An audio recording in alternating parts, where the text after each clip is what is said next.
নমস্কার সবাইকে, আশা করি সবাই ভালো আছেন। চলে আসলাম নতুন আর একটি ভিডিও নিয়ে। আম আর রসুনের আচার খেতে খুব ভালো লাগে, তাই ভিডিও শেয়ার করলাম। প্রচণ্ড খরায় গাছে ছোট ছোট আমগুলি ঝরে পড়ছে, সেগুলো কুড়িয়ে এনে কেটে পানিতে ভিজিয়ে দিলাম।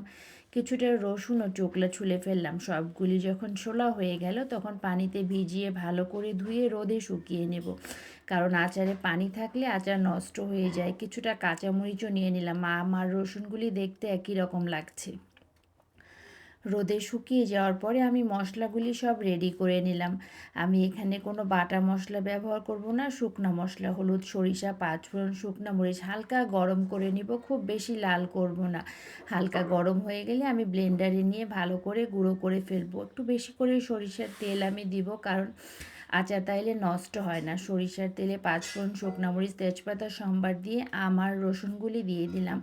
আমার রসুনগুলি হালকা করে ভাজা হয়ে গেলে আমি পরিমাণ মতো হলুদ গুঁড়া, মরিচ গুঁড়া, লবণ, বিট লবণ, সামান্য একটু চিনি দিয়ে মশলা কষিয়ে কিছুটা কাঁচামরিচ রেখেছিলাম সেটাও দিয়ে দিলাম। একটু সময় নিয়ে কষাতে হবে, ঢাকনা দিয়ে ঢেকে দিতে হবে। আমার রসুনটা দেখতে ঠিক এরকম হয়ে যাবে।